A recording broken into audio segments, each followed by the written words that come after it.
Okay. Good morning, good evening, and good afternoon. This is another episode of the WakeUp Show. As you can probably see, I'm not in studio, but my good friend Ulf is gonna take care of you tonight. We're gonna talk about the topic of marriage. What is that? Is it just an old, outdated concept with some romantic or practical solutions to it? Or, yeah, I think maybe there is some hidden treasures worth discovering in going into the unknown and discover some new stuff about marriage. All right, over to studio.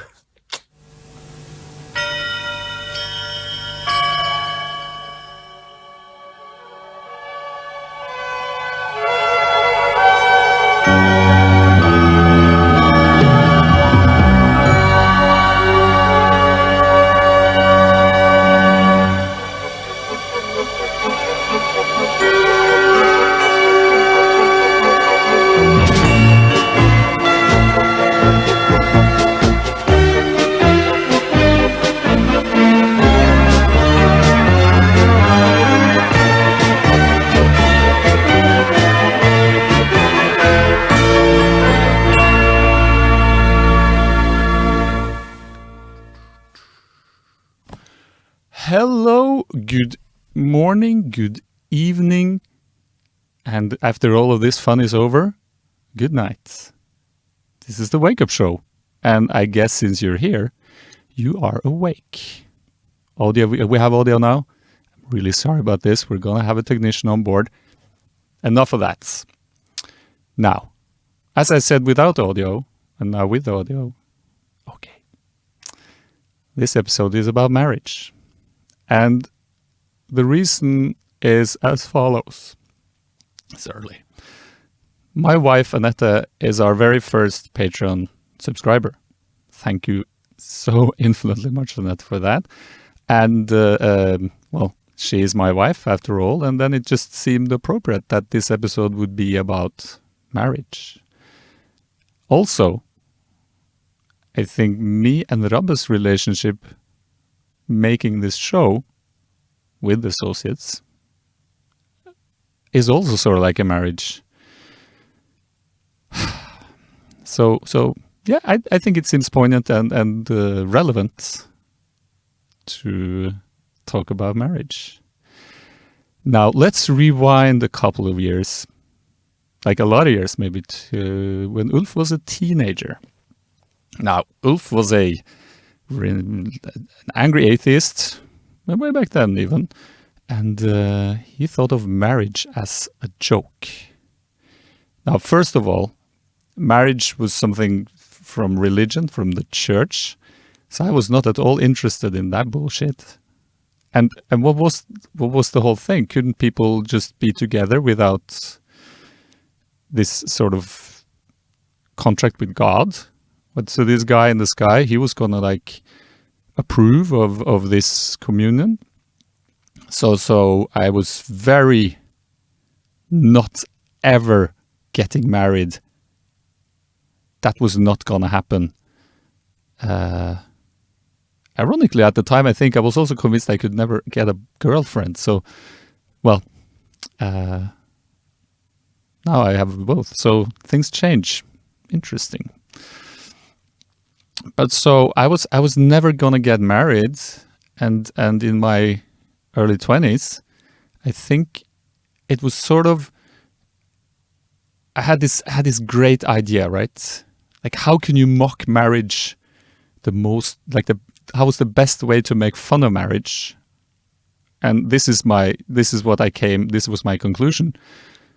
I'm gonna get married in Vegas. If I'm ever getting married, I'm gonna get married in Vegas.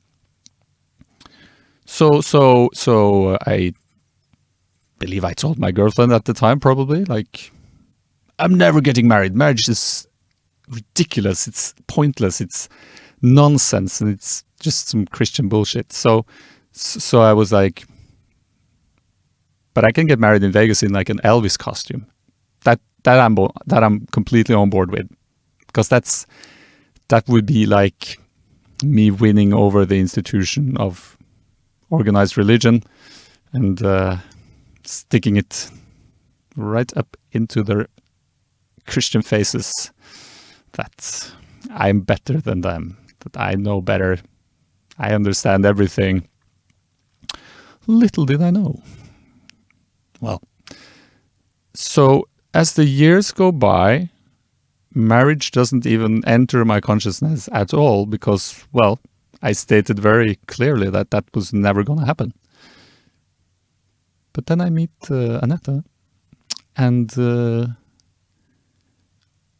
well, she starts talking about having a family, and I was scared shitless because I was still just, you know, this afraid little kid, and here she was talking about like having kids, and I was well, scared. It was the unknown, the great unknown of parenthood. Gradually, thank God, I came around, and we had a child, our firstborn, Adrian, and then something shifted in me.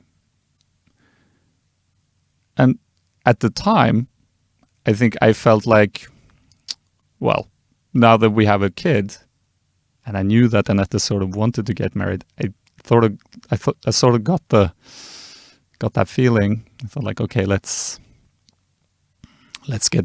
get married. So in a, well, it was, didn't overthink it. We were at my dad's cabin, and I was changing diapers on our son, and then I thought like, well, it seems like this is the point.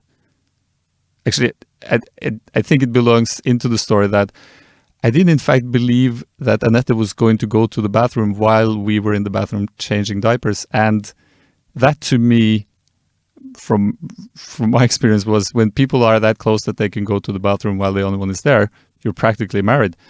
So that was sort of like the starting point of the whole idea that I was going to propose. But she was just like buckling her belt because her pants were too wide. Power of assumption.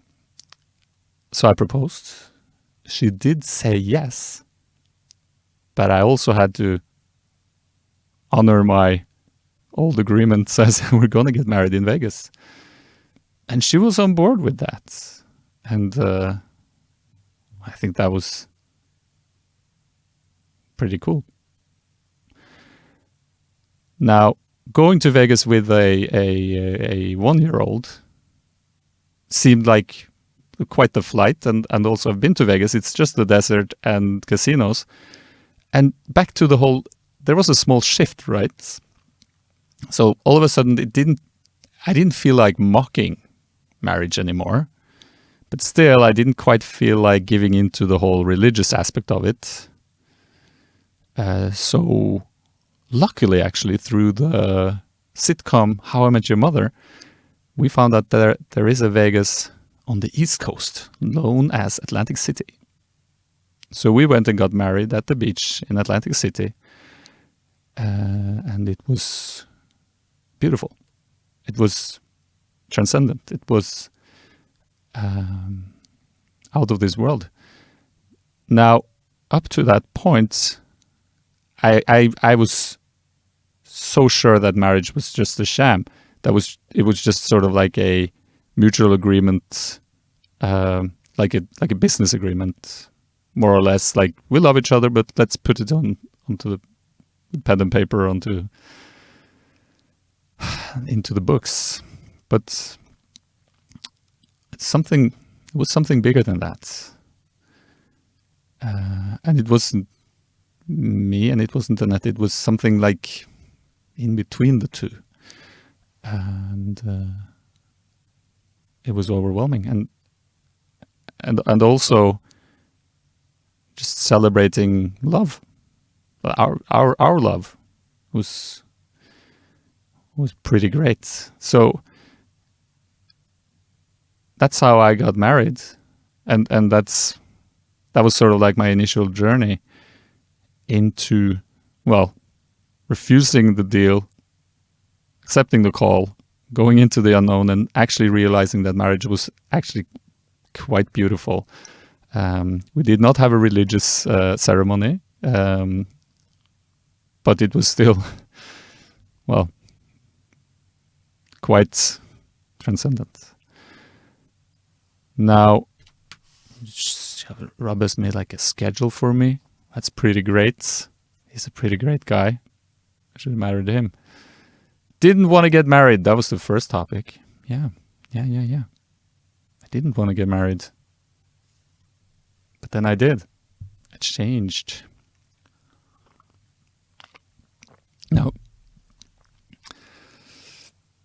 Now the next thing, it says marriage and duality.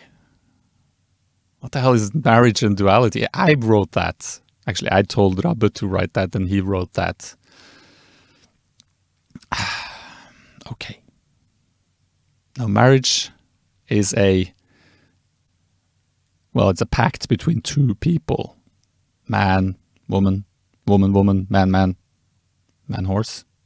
Not in that many areas, and probably not the best of ideas. And I've prepared a piece of paper, which I found to be quite interesting.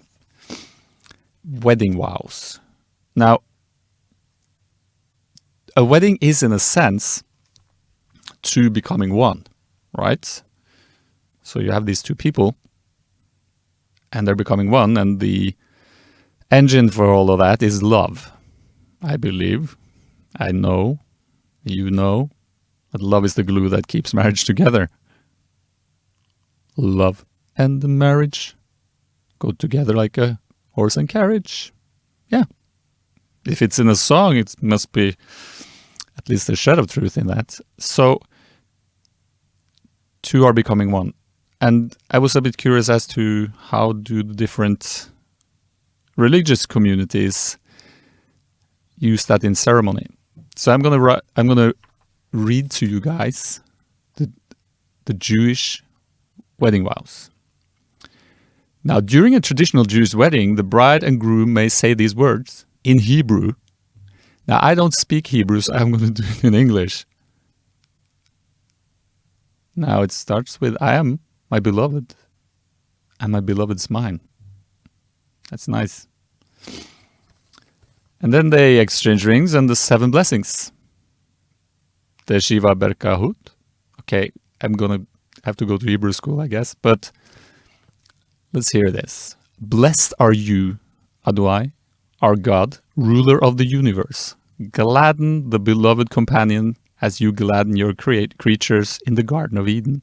Blessed are you, Adonai, who gladdens this couple. Blessed are you, Adonai, our God, ruler of the universe, who created joy and gladness, loving couples, mirth, glad song, pleasure, delight, love, loving communities, peace, and companionship. Adonai, our God, let there soon be heard the voice of the loving couple, the sound of their jubilance from their canopies, and of the youths from their song-filled feasts. Blessed are you who causes the couple to rejoice, one with the other. We bless God for creating joy and happiness, bride and groom. Mirth song. What I don't know what mirth song is, but let's continue. Gladness and joy, rejoicing. That I know of. Love and harmony, peace and companionship. And we thank God for letting this bride and groom rejoice together. Let me just double check that there is nothing on this second side. Oh. There's more? God damn it, paper's right. Oh no. Printed on both pages. No, it's the Hindu ones. I'm gonna say that for later. Okay. Let me just do like a quick check. Shit's working. No sound. Perfect sound. Oh yeah. That's pretty wonderful. Hello Rabbe, hello Morten. Hello Lars, hello Maya. Hello Ryan. Yes! What American viewer! Yes! Because it's an evening show! Now we're full circle. God damn it. That's pretty great. Okay, back to the program. Now they speak a lot about this God character in this Jewish wedding vows. And to me back in the day, that was so annoying because this God person who seems to be nowhere in sight gets all the credit, gets all the glory. But God is the thing in between the two. God is the thing that melts this duality into unity. And we're forgetting that because we're so caught up in being us, being me. Annette is Annette, she's over there, and Ulf is over here. What's in between here? It's unity. And the power of that is so much bigger than the two separates. Combined, infinite power. Not to control and rule the galaxy as father and son in the Star Wars sagas, but to make the world a massively better place. Trust me on that one. Now, maybe they sing it? I don't know. Joy and happiness. Joy and happiness.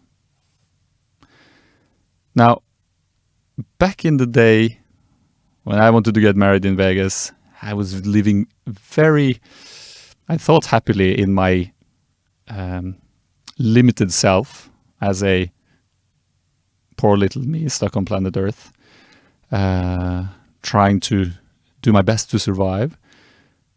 And I think one of the reasons why I thought marriage was so stupid was because I was separate. And I couldn't see how being married to another person would make me any closer to that person, because anyhow I turned the picture around, we were two separate entities. And when I realized that that's the whole point, is that you have to give up that idea of self to become the we. And that takes a bit of courage, because what are you if you are not just the self? What are you if you are not just Ulf?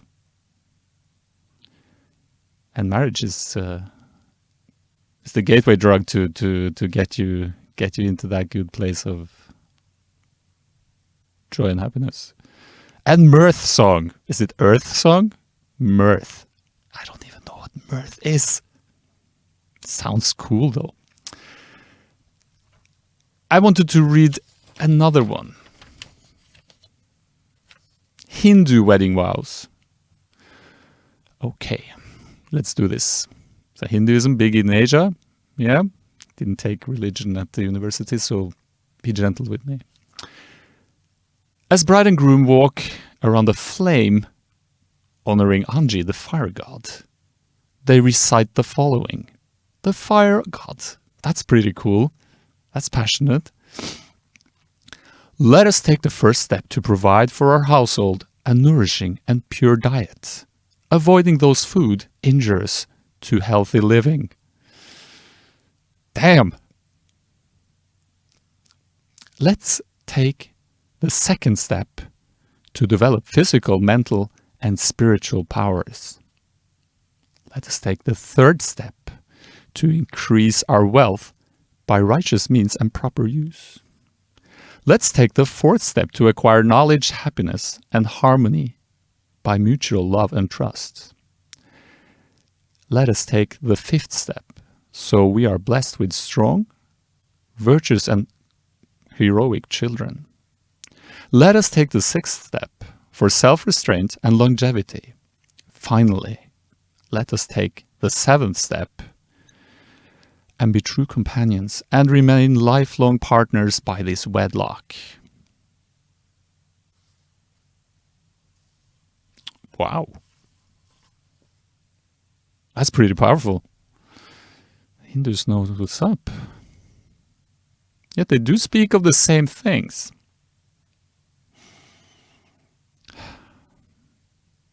Now, I think what frightened me the most was the fact that it seemed like I had to give something up to gain something. What I later realized is that by going on the adventurous journey of marriage, what I gained was so much bigger than what I thought what I had to leave behind. Because I had to leave behind poor little me. And I had to be all of it. And that's actually, it's kind of fun, right? Now, the Protestant wedding vows, which feel more traditional, right? Like from the movies. Traditional Protestant wedding vows may be the most familiar to you. Yeah. If you're nervous about slipping up, ask your clerk. Okay, this was like tips for different vows.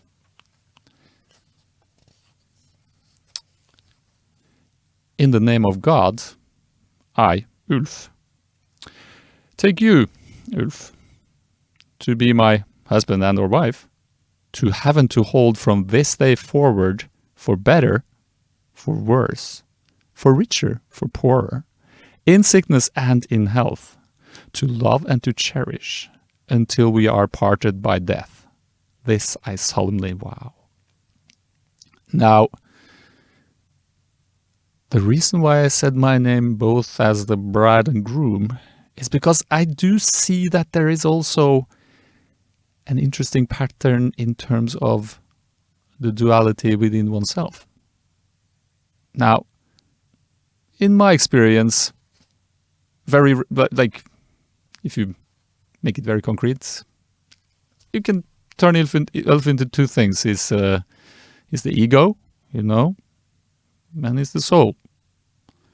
Now, if these things are like separate, it's hard to be Ulf, because like the ego wants to impress everyone and build the biggest iPhones, and the soul just wants to experience and enjoy this experience and learn.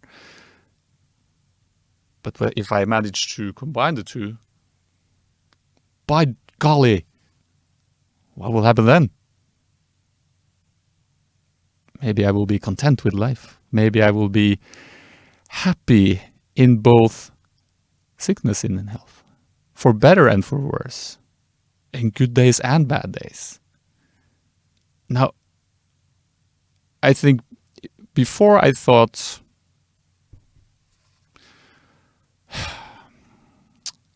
in sickness and in health. So if my wife gets sick, I do the dishes.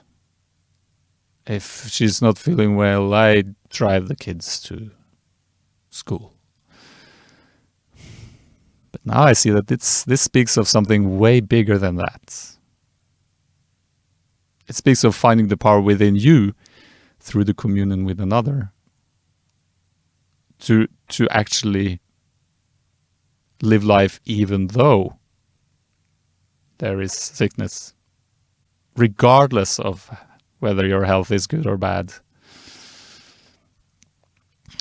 And I think it's the whole marriage thing is so perfect because it's hard to unite soul Ulf and the ego Ulf without someone to play ball with, because we're living in duality.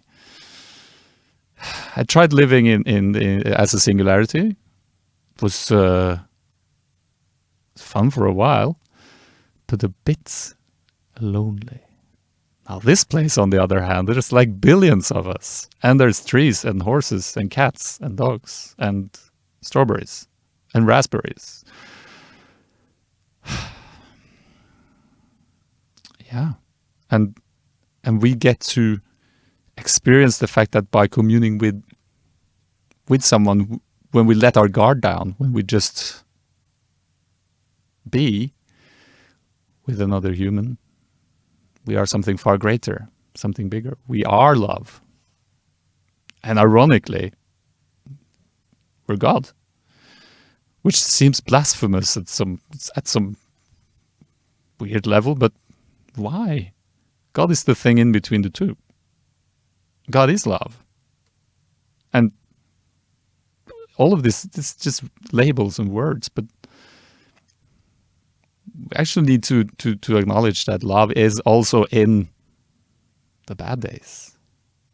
It's not just the good days who are blessed with love, it's also the bad ones.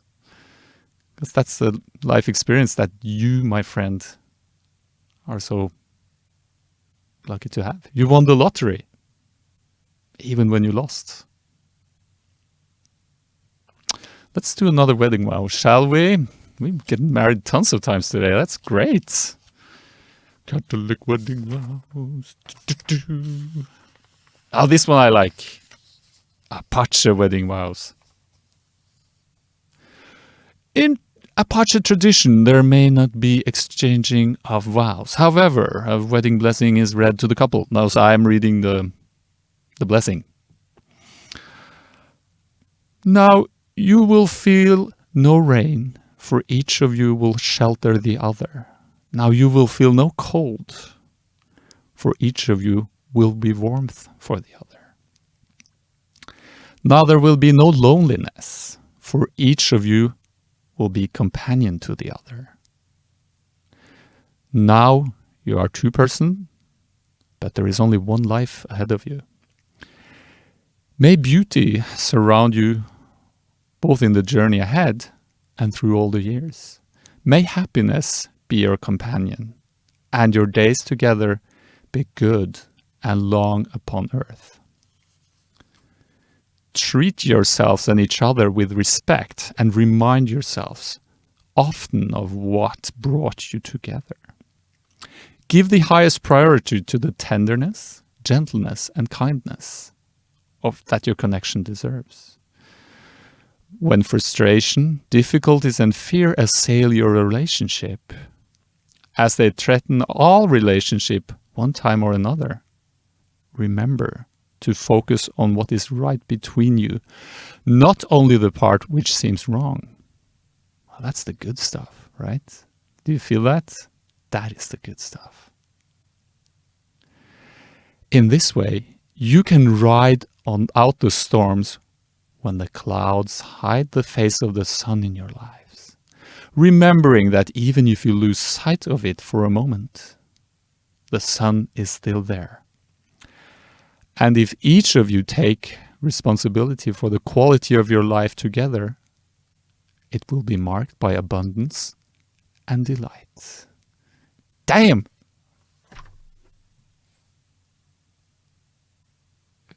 Now I want to remarry as in an Apache wedding. That was beautiful.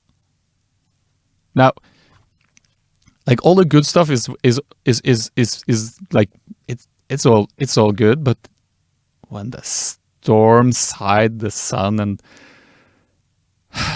the frustration and the fear, that's when you need the juice. That's when the love kicks in. That's when you need to trust that it's there. And it is, my friend. It always has been and it always will be.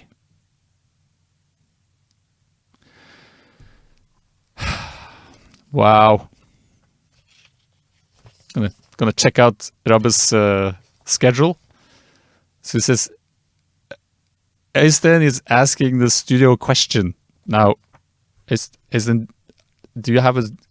I'm now gonna say, is it sound? Come on. Don't say I lost sound. No, I still have sound. This is the point in the show where I'm taking questions. So if anyone has any questions, I believe if you write the questions in the thing on the side of the thing, I'm gonna answer that. If there's no thing in the thing, I'm going to make up a question. That also works, right? Question.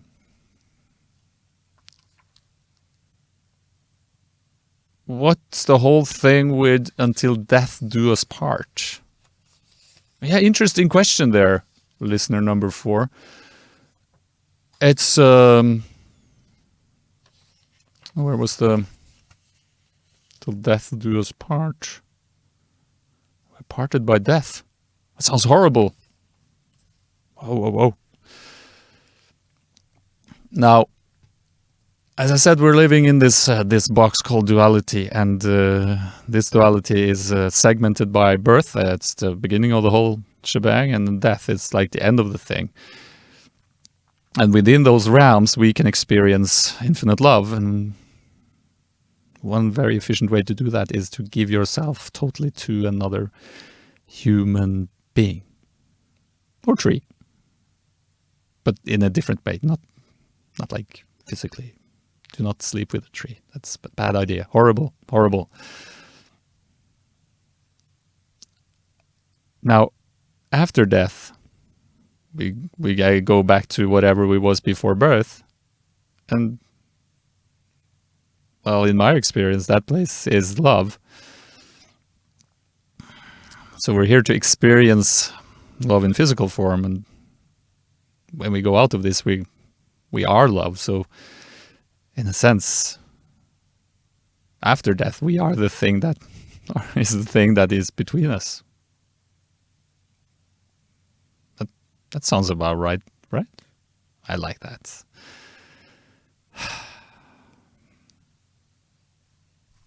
I'm gonna do the Catholic one.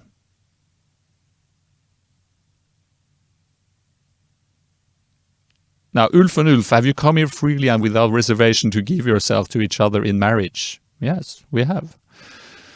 Will you honor each other as man and wife for the rest of your lives? Lives? Yes. All of my lives, I will actually do that. That's cool. Will you accept children lovingly from God and bring them up according to the law of Christ and His church? Well, now, earlier this would be a major deal breaker for me. So I'm going to bring them up according to the law of Christ and His church. Now, if I don't recall incorrectly, Jesus was very much about love and grace. So yeah, I think that seems like a good place to bring up your children. You will respond with either I will or yes. I will. I, Ulf, take you, Ulf, to be both my husband and my wife. I promise to be true to you in good times and bad. In sickness and health, I will love you and honor you all the days of my life. Now, what I really like about this thing, I will love you and honor you all the days of my life. Now, in duality, I would typically think that I have to, all the days of my life, to love and honor my partner. But if I don't love and honor myself, how can I ever be able to love and honor my partner? So it all starts with me, right? If I am incapable of these things, in sickness and in health, what am I left with? So, trust that. Okay.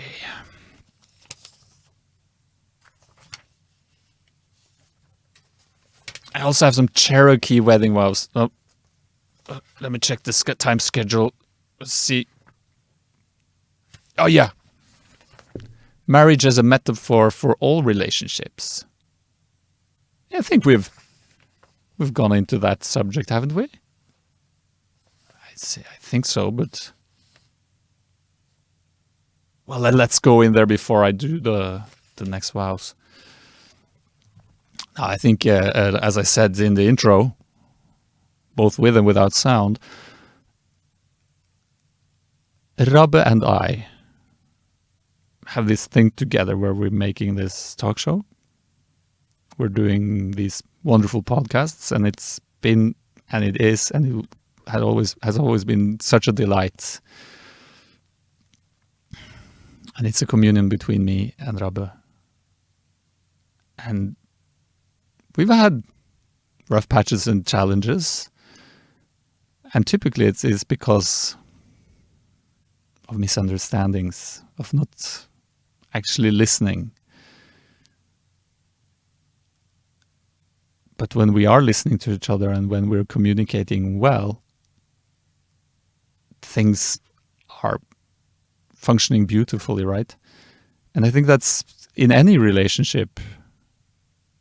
Like, what's the 4 agreements again? So be impeccable with your word, right? That's the first one. Like, if you're being unclear or vague, how is your partner or friend going to be able to understand what you're communicating? And like for me and Rabbe, our biggest breakthroughs in doing this project that we're doing has been when we've realized that we're speaking past each other. We're not seeing eye to eye. Like we're on different pages. And when we acknowledge that, we can actually figure out what pages we're on, and then find a common ground where we can actually speak together, and we can find the love, and we can find the power, and we can find the creativity. Because when you feel not heard, you become sort of very like grasping after like attention, and just nobody understands me. But maybe you weren't listening in the first place. It all starts with the listening to the word. And I've realized that in all relationships, there is the commitment to the relationship, whether it's a friendship, whether it's a colleague, whether it's the person at the checkout at the grocery store, that you can actually be present in that moment, good or bad, surrender to that moment and actually just be there. And there you have it. Love is abundant, and it's a beautiful thing. It can be hard at times for all of us, because we do tend to get in our own way, don't we?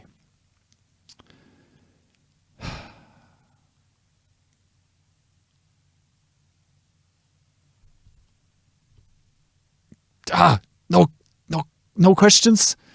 If you have any questions, this is a good time, because I was I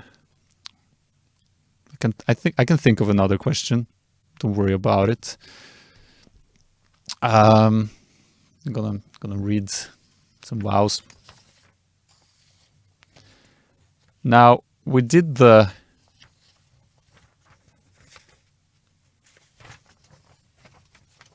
Apache ones.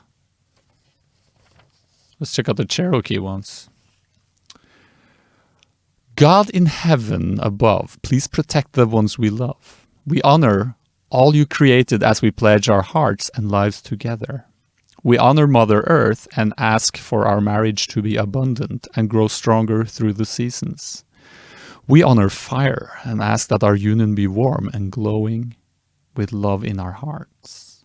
We honor wind, and we ask that we sail through life safe and calm as in our Father's arms. We honor water to clean and soothe our relationship, that it may never thirst of love. With all the forces of the universe you created, we pray for harmony as we grow forever young together. Oh, that's cool. They even put an amen at the end. We grow forever young together. That's that. I like that. It's not about growing old, it's about growing young.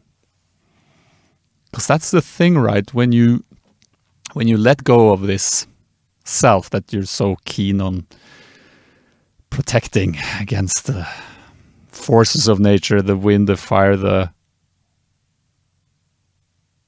water.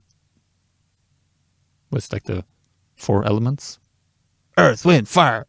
It's like, what's the 4th one? Time?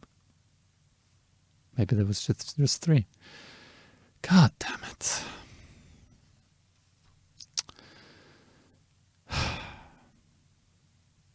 What do you know?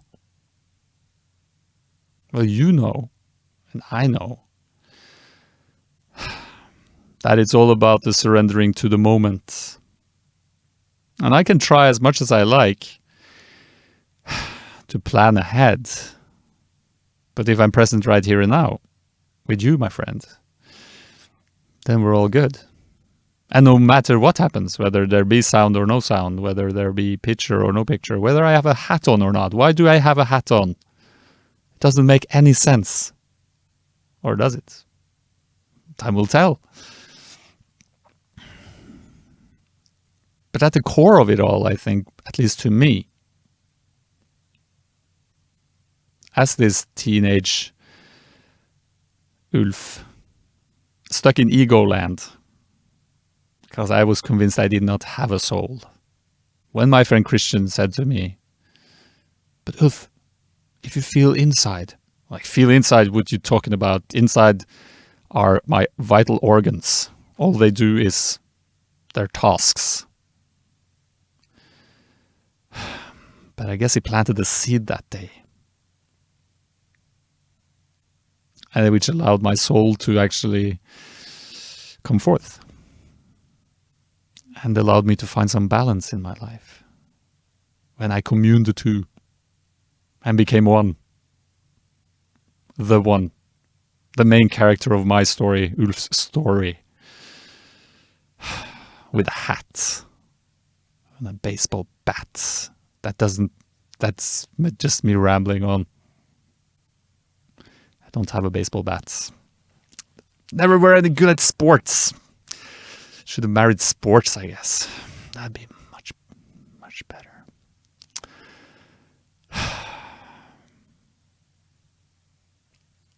I'm gonna read the Buddhist wedding vows. Save those for last. Because I kind of enjoyed Buddhism. I have a soft spot for Buddhism, always have. Ulf. Or maybe let's say ego and soul. Well, that's cool, right? Ego and soul. Do you pledge to help each other to develop your hearts and minds? Ooh.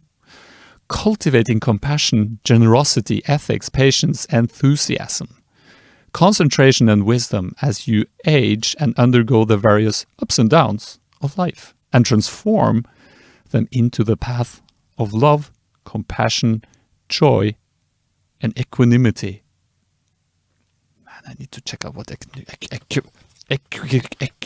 equanimity means, but then the ego and the soul says, we do. Recognizing that the external conditions in life will not always be smooth and that internally your own minds and emotions will sometimes get stuck in negativity, do you pledge to see all these circumstances as a challenge to help you grow, to open your hearts, to accept yourselves and each other, and to generate compassion for others who are suffering? We do. Understanding that just as we are a mystery to ourselves, each other person is also a mystery to us. Do you pledge to seek to understand yourselves, each other, and all living beings, to examine your own minds continually and to regard all the mysteries of life with curiosity and joy? We do. Do you pledge to preserve and enrich your affection for each other? and to share it with all beings, to take the loving feelings you have for one another and your vision of each other's potential and inner beauty as an example, and rather than spiraling inwards and becoming self-absorbed, to radiate this love outwards to all beings. We do. Because that's why we are here right now. Sharing rather than stocking up. Because this party is for all of us. We're all invited to it. Wow, that was pretty powerful stuff. It was so early in the morning for poor old ego Ulf, but he has soul Ulf by his side, and together, like the yin and yang twins, we're good to go.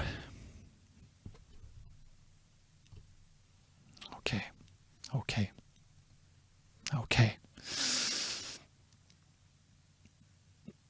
Let's do the last one.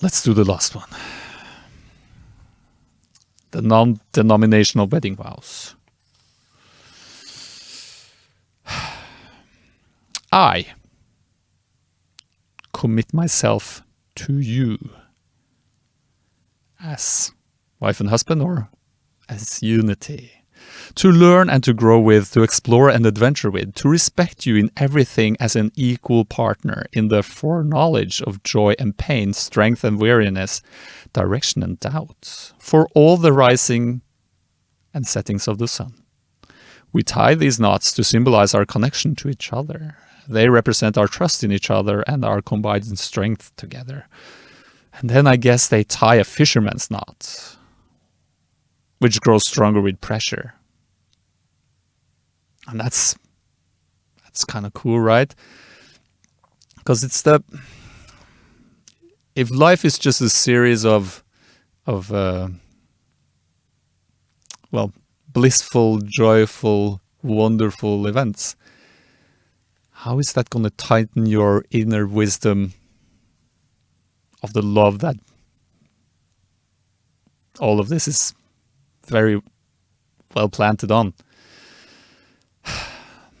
Then you need to actually trust that this connection is super strong. Stronger than anything ever created. Stronger than creation itself is love.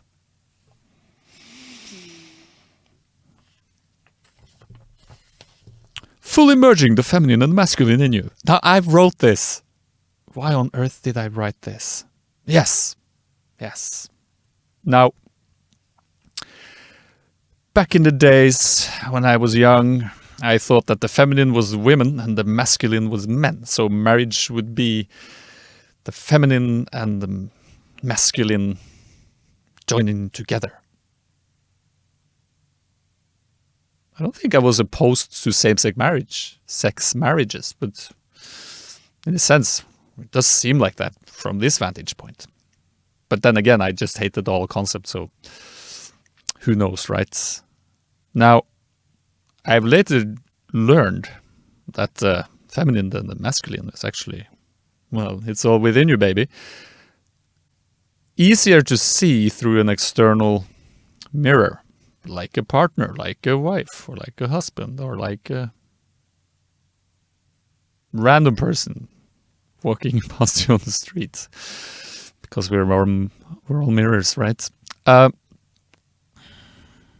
So coming to terms with the fact that you are both the feminine and the masculine, and the object of this mission is not to become the ultimate warrior hero or the perfect, nurturing, caring, loving earth thing. We're going to do both.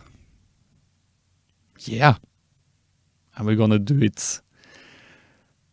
And we're going to fail at it. And we're going to stumble and we're going to fall. But we will learn and we will grow and we will improve. You see, that's what we're doing right now. We're not messing up. We're learning. We're not failing. We're growing. And in a marriage, when things get rough, if that's your indication of, well, this marriage is failing, so let's just bail. I'm not saying, maybe there's always a time for a separation. Different episode. This is the focus on getting it all together. But when we realize that it's a learning experience, then the whole thing shifts, right? Then you don't have to run away from anything. A speeding train, yes.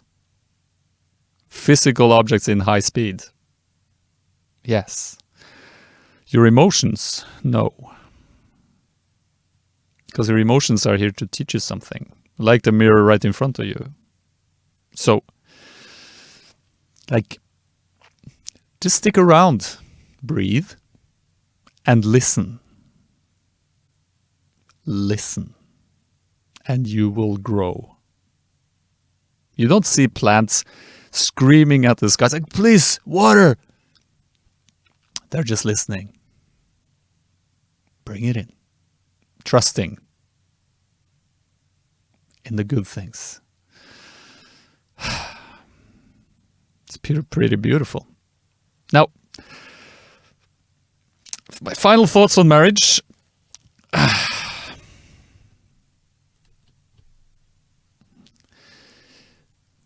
Well, what are my final thoughts on marriage? It was getting married was one of the most wonderful days of my life, because I,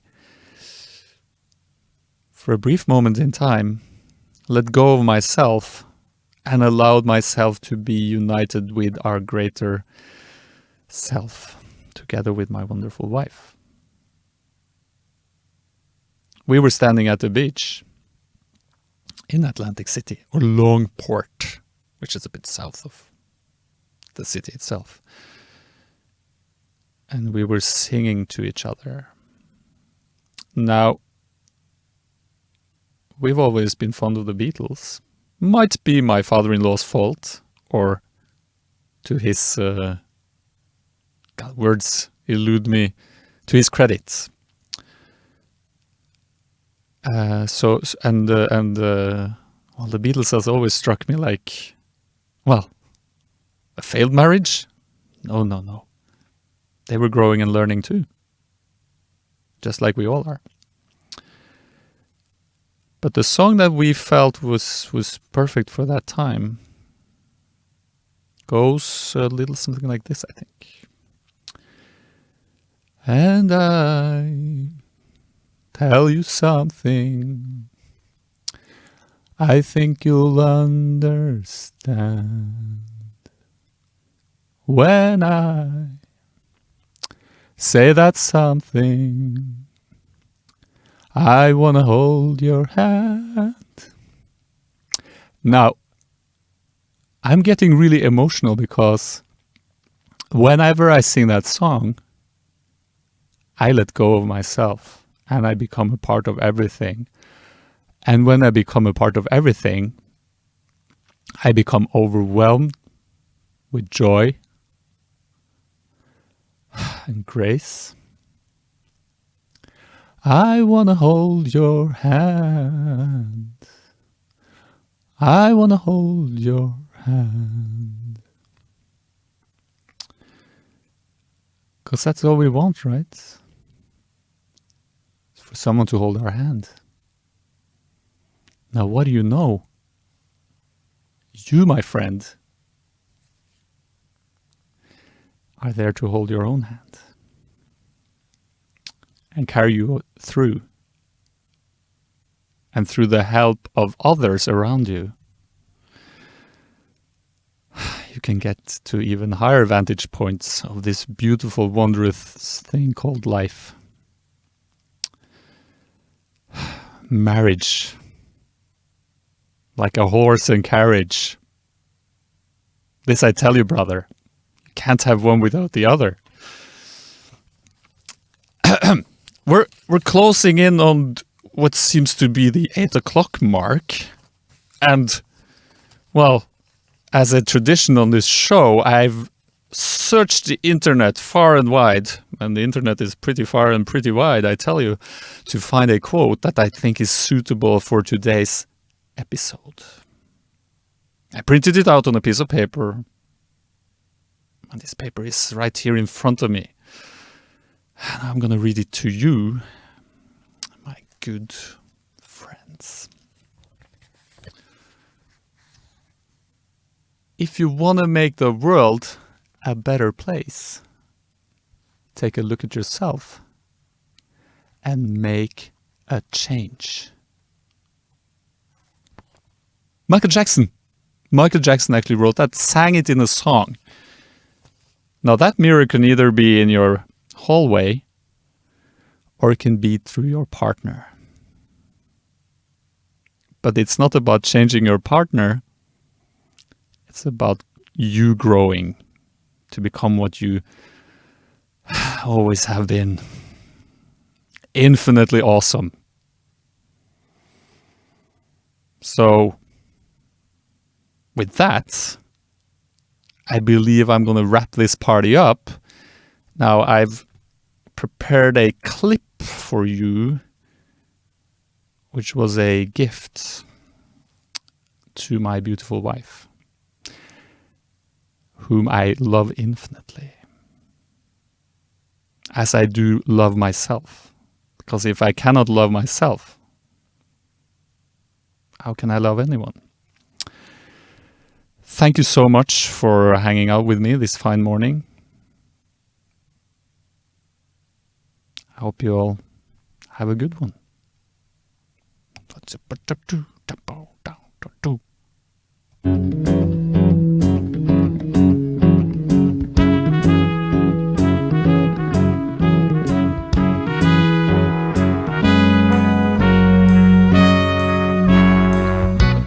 Where it began, I can't begin to knowing, but then I know it's growing strong. Was it the spring? Then spring became the summer. Who'd have believed you'd come along?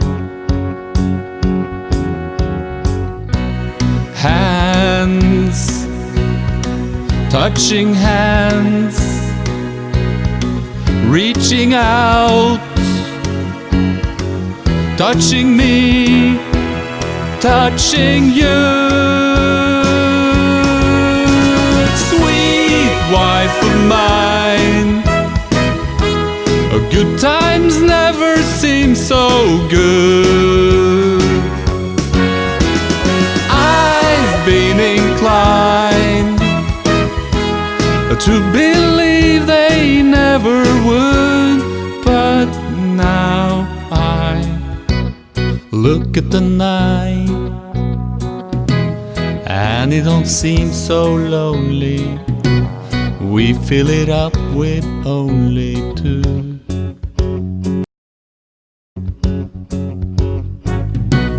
And when I hurt and runs off my shoulders, how can I hurt when holding you? One, touching one, reaching out,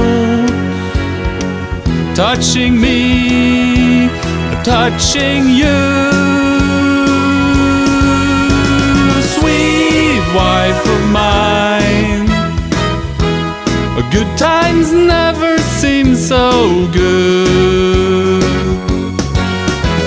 I've been inclined to believe they never would. No, no, no.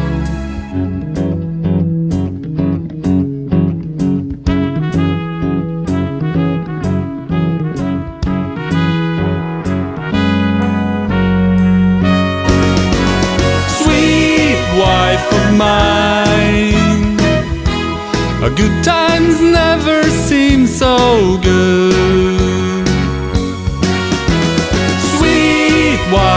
mine. I believe